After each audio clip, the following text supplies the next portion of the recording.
Try to stay up with me. Standing before us is one of the most remarkable technological breakthroughs in the latter days. Now, I know it doesn't look like much, but it's supposed to work.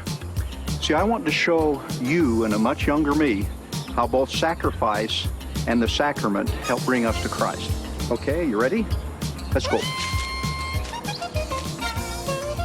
Holiday 3rd Ward, Salt Lake City, Utah, 1958.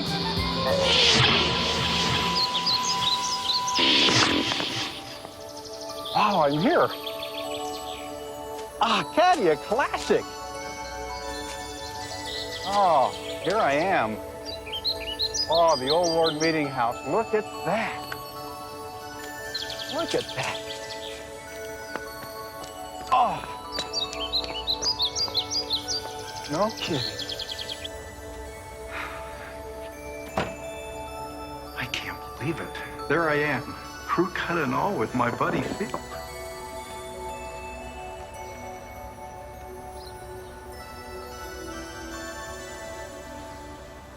Dad?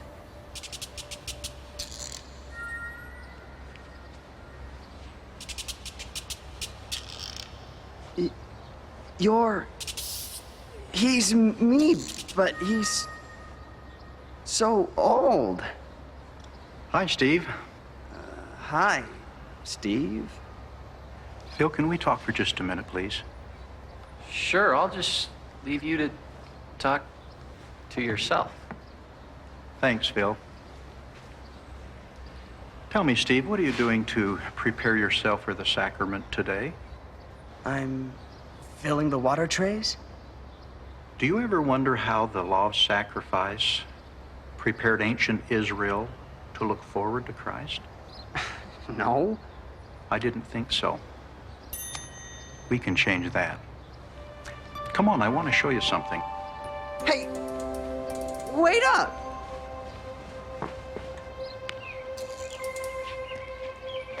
This, my young self, is the latest in time travel technology.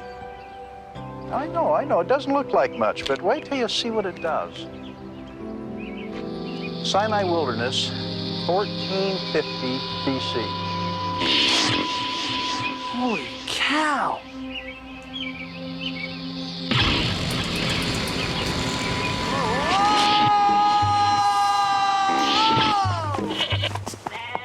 Wow! This is swell! Well, we're here to make an offering, so why don't you select a sheep? How about this one? That's a female. So? Well, the sheep is a symbol of the Savior. So what should we be looking for, knowing what you know about him? It needs to be male. Yes, and what else? It needs to be perfect. How can you tell what the perfect sheep looks like? Well, it needs to be whole without blemish or defect.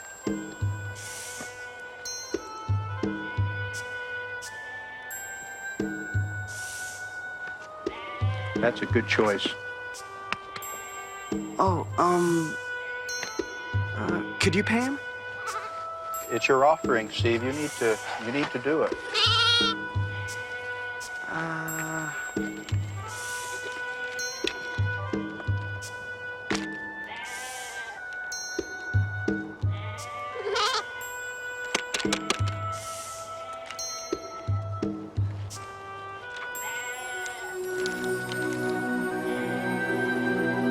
Where to now?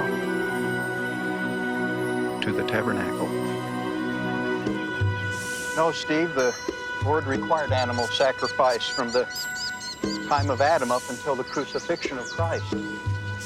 You mean they always had animal sacrifice?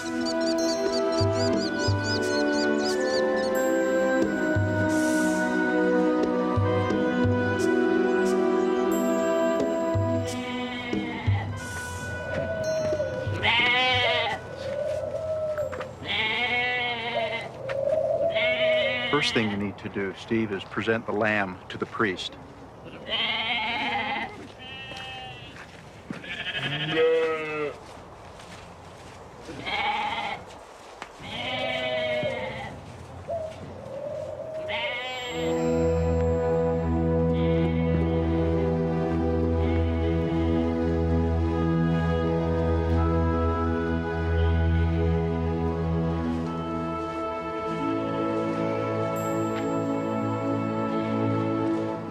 Now place your hands on the head of the lamb, Steve.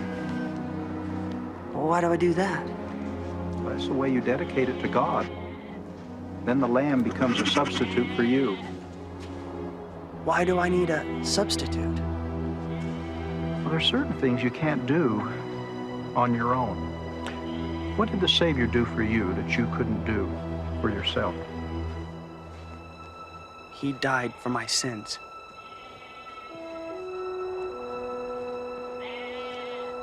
See, the atonement was something we couldn't do for ourselves.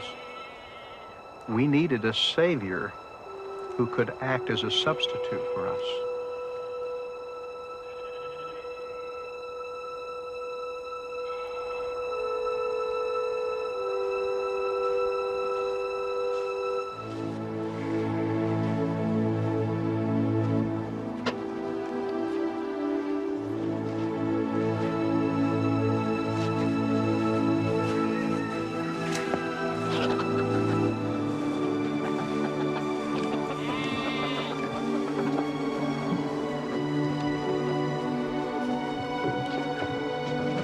What's this for?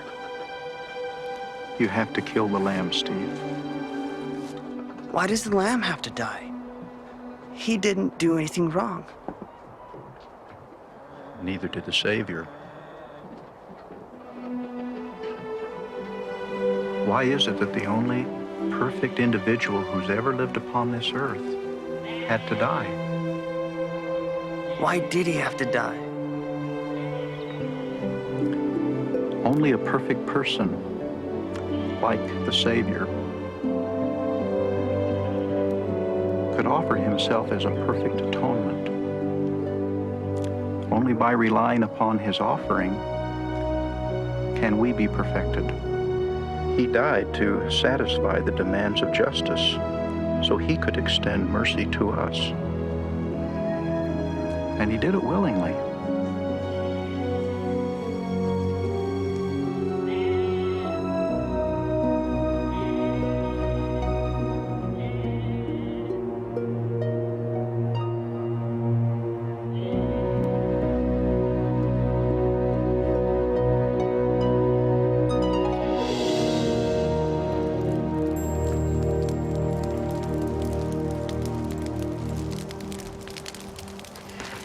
It's through his death and the shedding of his blood that we live.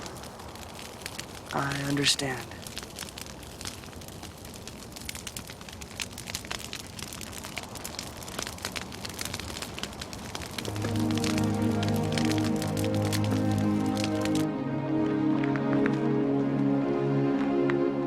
Well, how do you feel?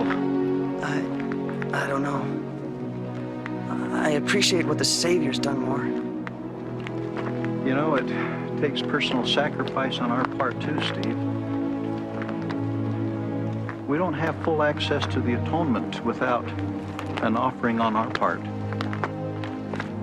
Not only did the animal represent Christ, but it represented us also. You know, we need to be prepared to sacrifice everything to God. You mean be willing to die?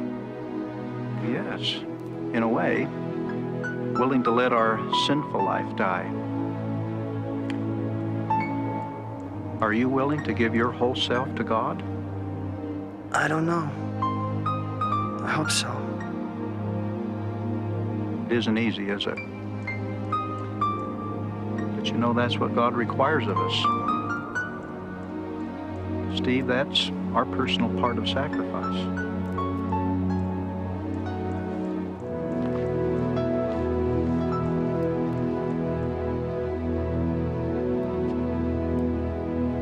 How come we're not involved personally like that today? We are.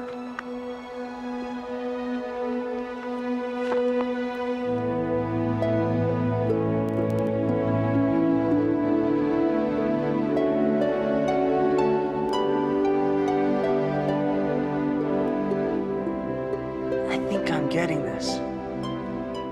What does the bread and water mean to you personally, Steve? The bread reminds me of the Savior's body.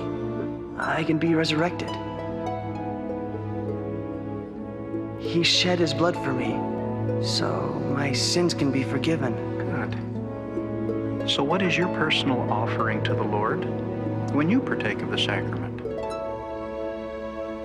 I guess by keeping his commandments and taking his name upon me and always remembering him. Good. That's an acceptable offering. I don't know about you, but it's pretty hard for me to always do what's right. I know what you mean.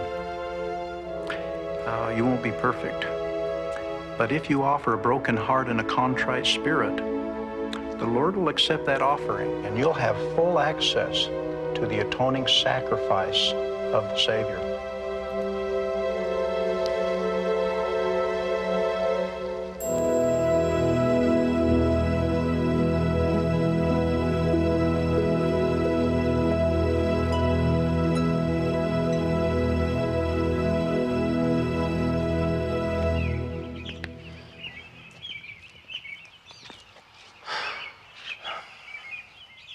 Thanks. Time to go. It's been wonderful. Oh, by the way, don't bother to ask Michelle Brickman to the prom. Really? She married Phil. Oh. And take good care of me.